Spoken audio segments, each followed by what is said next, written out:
Hello and welcome to On Point. I am Bea Barros. The California State Universities are planning to require a fourth year of mathematics or quantitative reasoning classes in high school for admission, but the plan has created controversy. One concern is if this extra year is absolutely necessary for students. Some CSUN students, both undergraduates and graduates, say they can see both sides of this issue. A lot of people don't know how to do a lot of things that involve the math, including things that you need for your life in general, even if you're not a STEM major. You will be doing taxes, mortgages, your financial things.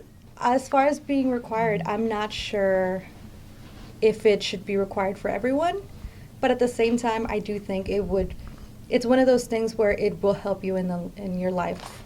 I took 3 years. However, when I got here, I still had to take my majors, required courses for mathematics. I think that 3 years is more than enough for a lot of majors, and for someone who's a music major like me, we don't need that here. We only are required to take 1 year of math. I think it's good. I mean, either way, when you come to this school, you have to do a lot of the statistics class just to get into some of your GEs alone. So it doesn't really make sense for, people to not have to take that extra year. Well, I find that very ridiculous because not only is math for many students very difficult and it's hard to concept, but also you have to think about in this situation, there are students who apply to CSU schools who are first generations and maybe English and everything isn't their first language. So it might be a harder stepping stool for them to understand. Unless it's simple math that you can use every day, there's absolutely no need. And I mean, in all honesty, we should be teaching high schoolers things about life rather than just things off a textbook. And I don't think that they're paying respect to the fact that there aren't resources in different communities that allow students to stay in line with the rest of the country. To some ways it could benefit some, and to others it may not be beneficial. For example, at this current pace, the only required math is your 2 semesters of Algebra 1 and 2 and Geometry. And some people, then that would be sufficient enough. But other people, you might need that required math. So it's really kind of hard one to really answer one way or the other, because it might benefit some and then to others it might not. So I think you really tell once that time comes how of effect that will have on the students coming in from high school. Another concern is if this requirement will hurt African Americans, Latinos, and first-generation students. The first students affected will be those applying for fall 2027. Mike Allenkamp, Director of Public Affairs for the CSU Chancellor's Office, says the system wants incoming students to be better prepared for college in order to be more successful.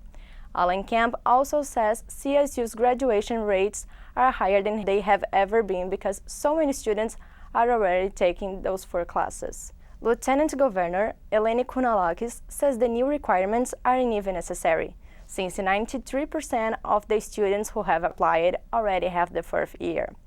On Point's Liliana Ramirez has more on the story. Thank you, Bea. And now I would like to introduce my 2 guests here tonight. We have Dr. Loren Dittmar, high school counselor at Simi Valley, Director of Emerging Leaders, and we have Sasha Renée Pérez, Student Engagement Manager for the Campaign for College Opportunity. And let's jump right in for the questions. Why do you guys think the delay for the proposal is a good idea? Sasha, do you want to go first? Yeah, so, the CSU really delayed the quantitative reasoning proposal as a result of just so much opposition that came out of this.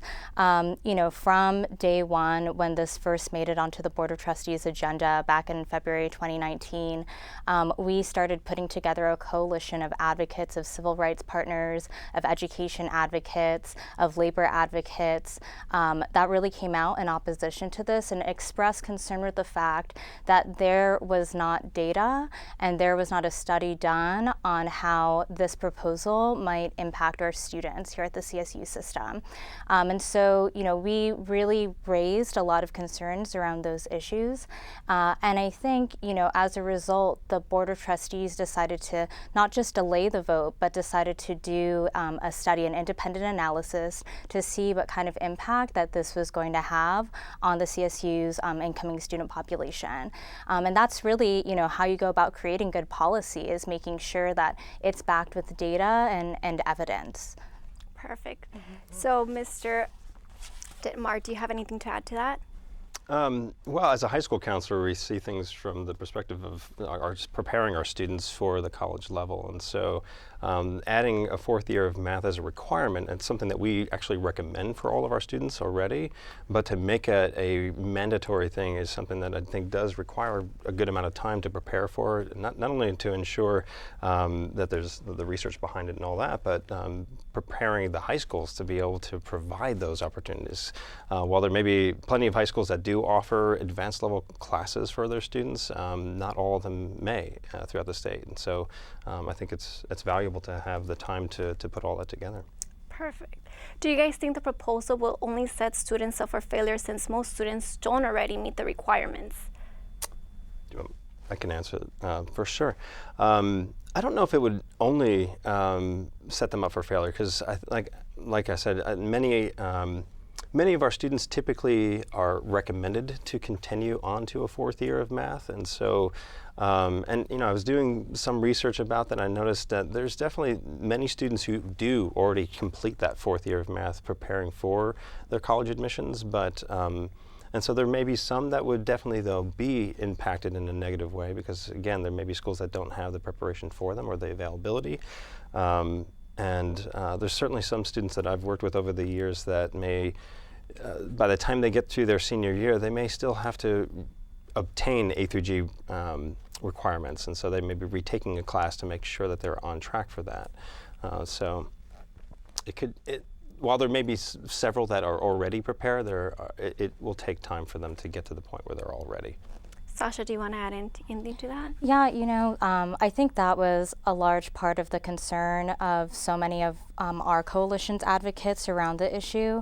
60% of Latinx and Black students currently are not provided the resources that they need in order to complete A through G requirements here in California. And so, something like this really raises alarms for us, because the first students that we think about are those students that currently don't have access. And there are definitely, districts that are going to have the resources and are going to have the capacity to be able to implement something like this. And those districts tend to be those that are really well funded, those that are in wealthier areas. But the districts that are really going to suffer are those that are in rural areas and those that don't have the adequate resources in order to implement a policy like this.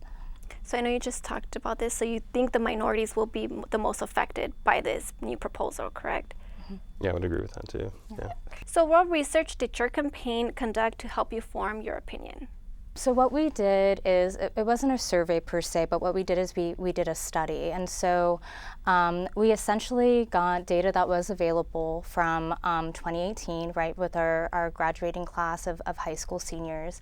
And we looked at that graduating class and said, if we were to implement this requirement, this quantitative reasoning requirement, who would it impact?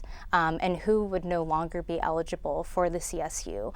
And from that study, and like I said, it was using old data, right, from 2018, the results of that indicated to us what we expected. It disparately impacted low-income students, Black students, and Latinx students. And so, I think that to us was a real indicator that there needed to be more research done on this topic, and we really needed some independent analysis to make sure that we weren't going to, accidentally impact our students.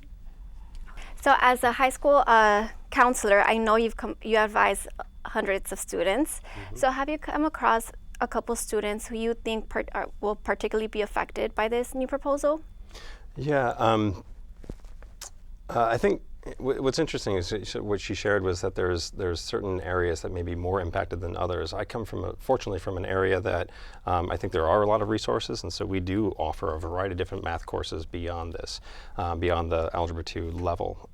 But there are definitely some students that I've worked with who, like I said, by the time they get to their senior year, they may be just catching that last math requirement because they may not have had enough support or enough mathematical kind of preparation to be successful until they're well into their high school years. So, so there could be some challenges there. I don't want to necessarily put a wrench in the kind of the conversation, but I also come from another area of the country, and so this might be an interesting piece to share. So I spent 10 years as a counselor in Georgia, and out there, interestingly enough, the requirements for graduation in Georgia are 4 years of math, 4 years of science, 4 years of English to get into the colleges. So it's a different kind of perspective there. And so I think it's something that perhaps it could be down the line. Once you've implemented the infrastructure to make it work, then it could potentially be a good thing because you're raising the standards. But without having the support, without having things in place to make sure that students are prepared, then we don't want to lose people along the way. What I can share from what I do know is, like, even in our district, but I think throughout the state of California, I think the percentage of students that meet A through G, the last number I checked out was about 56% of this state. I could be off on that, but I think it's about 56%. So a little more than half of our students are meeting A through G right now. Oh. And that's, I mean, to a certain extent, that's problematic, right? So if we're going to increase the standard, what is that going to do for the number of students that are able to meet that requirement, right? So for students who are not part of the STEM, who are not going to major in STEM, do you think this will affect them? Do you think they should take this extra math course? So, I think that's definitely a student population that we were taking into consideration. And many of the students that I talked to, right, we had a lot of students that also came out in opposition to this. So local ASIs that are on campuses came out in opposition. Their statewide student association, which is CSSA, came out in opposition to this. And, I think a part of that was we had many students that were in the arts and, liberal arts or political science that said, frankly, I wasn't going to take another year of math, like calculus, or doing like AP chemistry wasn't necessarily an interest for me because I kind of knew the path that I was going on. And so I think it's really important for the CSU to be taking situations like that into account. I think STEM is obviously very important in a growing area here in California, but I also think oftentimes when we place so much focus on our need for STEM classes, we forget about the needs of some of our liberal arts students that have other interests that need to be supported. Yeah, and I think that's a great point because as a former music major, I can tell you how much of a necessity for me to have like calculus when I was in high school. I see the value. Here's the interesting thing. Like, I can see the value of what math does in terms of helping people to grow in their thinking and problem-solving skills and all that. And so it's not necessarily just math knowledge. It's how it generalizes to other areas of our lives. But is that essential for every single student walking across the stage? Is that essential for every student getting into college? For the upper level maths like calculus or pre-calculus or even stats, especially when there's several majors that don't even require the higher level math courses. So it's definitely something to keep in consideration. Yes.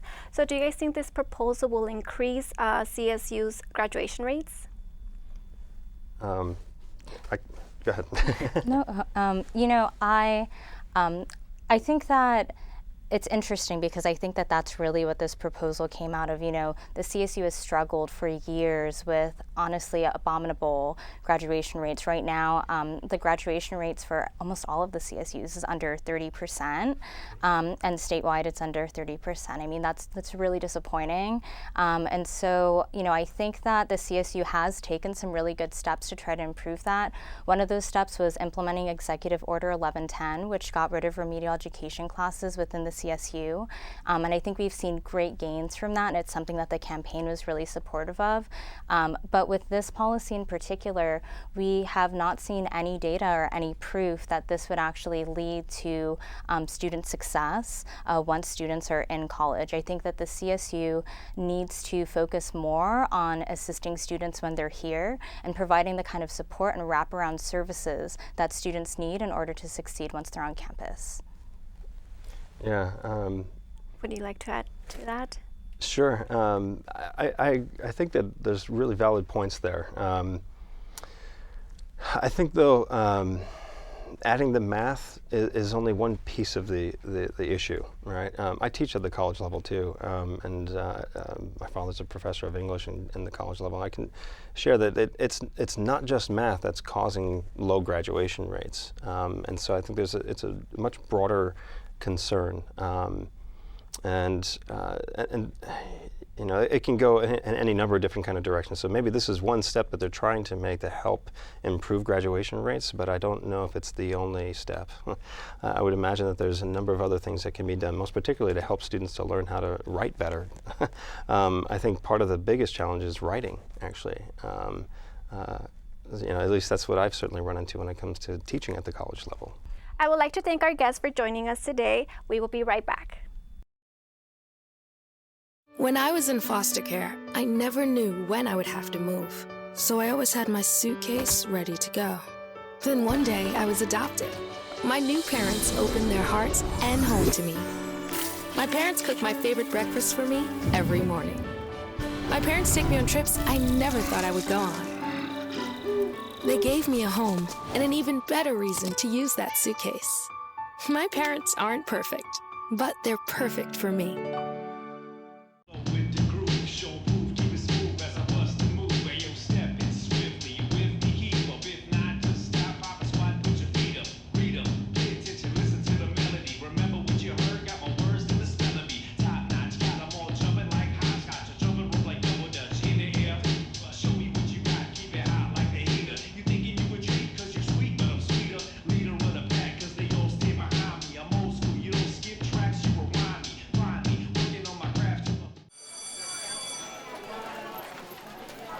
Let's go.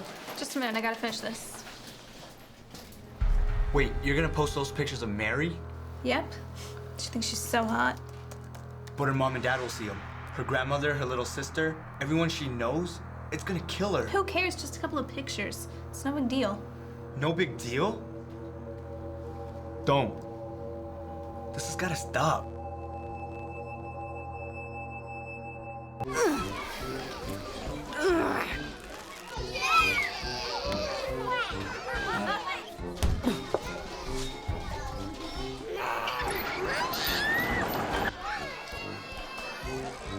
If you love them enough to crawl into a play place to get them to come down, then surely you'll check nhtsa.gov/the right seat to make sure they're in the right car seat.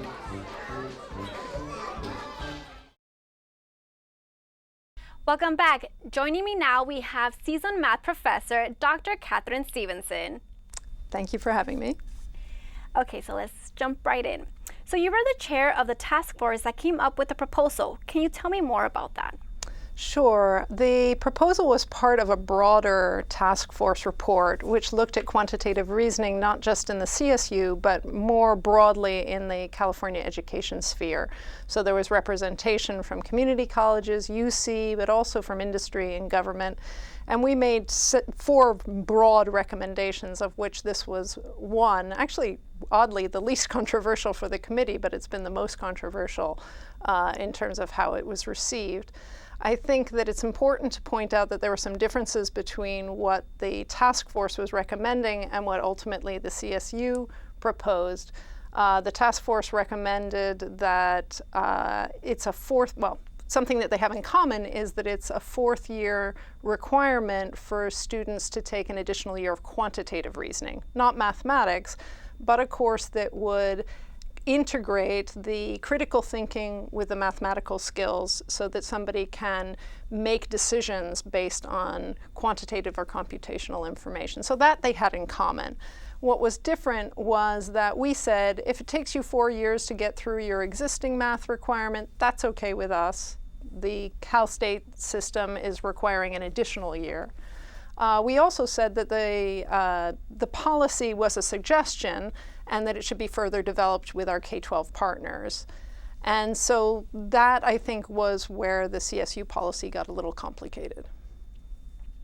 So what research is there that has shown that extra requirements will improve CSU graduation rates? So there were studies looking at SAT scores that indicated that an additional year of quantitative reasoning or math was correlated with additional scores or higher scores on SATs. The CSU looked at national data that seemed to correlate with better retention rates. The problem is that those studies can be confounded with students who are just higher achieving students tending to be the ones that take more mathematics. So there are statistical techniques that can be used to tease out how strong a student is versus how likely they are, how much of an impact that fourth year math course can have. Those studies have not actually been done, and those were the studies that the Quantitative Reasoning Task Force was recommending be done before such a policy was enacted. And I believe that currently the policy that was passed by the Board of Trustees of the California State University system is recommending that such a study be done over the next 2 years by an independent source. So some say that the proposal will affect minorities and low-income families, students, since most high schools lack of good math teachers. What is your response to that? So this is the crux of the equity question. So again, this is not an additional math requirement. Currently, students are required to take Algebra 1, Geometry, and Algebra 2, or Integrated Math 1, 2, 3. This would be an additional year of quantitative reasoning, which means they could take a chemistry class, they could take a personal finance class, they could take any course that is deemed to integrate those critical reasoning, critical thinking with the mathematical skills. So the CSU says, well, there are many such courses, so it shouldn't be such an obstruction. However, if you look already at what the requirements are, to get to be CSU eligible, you need those 3 classes. But to graduate from a high school in California, you only need Algebra 1 and Geometry. And if we look at rural districts, they are already struggling to get that Algebra 2 course covered by their math faculty. So already rural districts are at a disadvantage. If you compare that to urban districts where there are more faculty available, they're generally able to provide, like LAUSD does provide Algebra 2 to all of the opportunity to take Algebra 2 to its students. However, if you look at the rural districts, they're struggling. So if you imagine you're in a rural district, how am I going to find the staff that's actually going to be able to man those additional courses? Even in urban environments where you find that you have a population that's able to teach those classes, if you look at poor versus wealthy districts, you find that the higher skilled, more experienced teachers tend to be in the wealthy districts. So again, there is an equity problem in there, and that's one that I share. Okay. So what is the next step for the proposal? What happens next? So I think it's important to realize where we are right now. So what the Board of Trustees has passed is that starting in 2027, that means this year's 5th graders, will be required to take this additional year of quantitative reasoning before they finish high school. But that's only the students who are applying to the CSU, to be CSU eligible. This is not saying people can't graduate from high school, and I think it's important to keep that distinction. But so starting in 2027, the students will have to take that additional year. But that policy is going to be subject to an analysis where they're going to do that statistical work that I had described earlier to tease out what is the actual impact of taking an additional year of quantitative reasoning. Does it really make you more likely to graduate on time or to survive your first year, or is it confounding variables? And so I think it'll be interesting to see where that study comes out. Also, that study is supposed to look at the equity implications, whether we can get there. One of the issues that the Chancellor's Office brings up in favor of their proposal is that currently over 90% of students who enter the CSU already meet this requirement. So they're saying it's not really as burdensome as it may sound. But the question is, where are those 10% that are not currently meeting? Are they all in one area or one ethnicity or one socioeconomic status? And I think that's what we don't have good information on. And I think that this study should bring that out. Okay. Thank you for joining me today, Dr. Stevenson. That is it for today. They call me Prince like I'm royalty or something. But the places I've lived ain't no palaces. So I don't need grilled salmon or a new scratching post. Just give me a cardboard box and a can of tuna and we're good. You can even change my name. I'm cool being the kitty formerly known as Prince.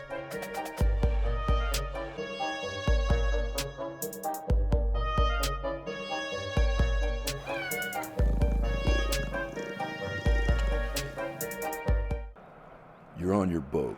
Your engines are dead. You're starting to sink, and you can't get a cell phone signal. Thankfully, you have a Marine VHF radio on board tuned to Channel 16. The Coast Guard and other boaters monitor distress calls on Channel 16. A radio is the best way to call for help. Don't assume a cell phone will work. Communication is your lifeline. Be sure you're heard. I just found out my work party is a +1. You want to go? This is my boss, Ella. Nice to meet you, Greg. You're welcome. Nope, I'm high. But I'll clean the kitchen while you're gone. You're already making good decisions when you're high. Pool party at Jesse's. Can you drive? I'm toasted. Nope, I'm high. But I can order us a ride. Don't make an exception when it comes to driving. If you feel different, you drive different. There are 16 million children struggling with hunger in America. That's 1 in 5 daughters, sons, neighbors, and classmates who don't know where their next meal is coming from. Yet billions of pounds of good food go to waste every year. It's time we do something about it. Feeding America is a nationwide network of food banks that helps provide meals to millions of kids and families in need. Visit feedingamerica.org to help them feed even more. Together, we can solve hunger. Together, we're feeding America.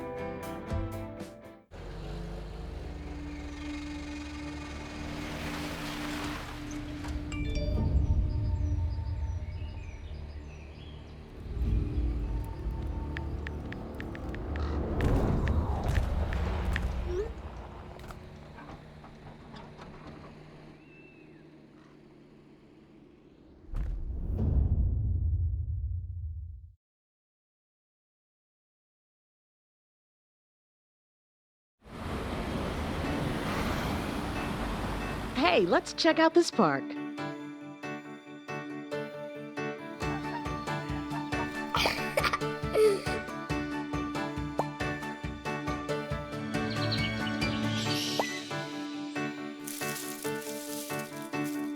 Oh, wow, that's really cool. To find a great local park or forest near you, go to discovertheforest.org.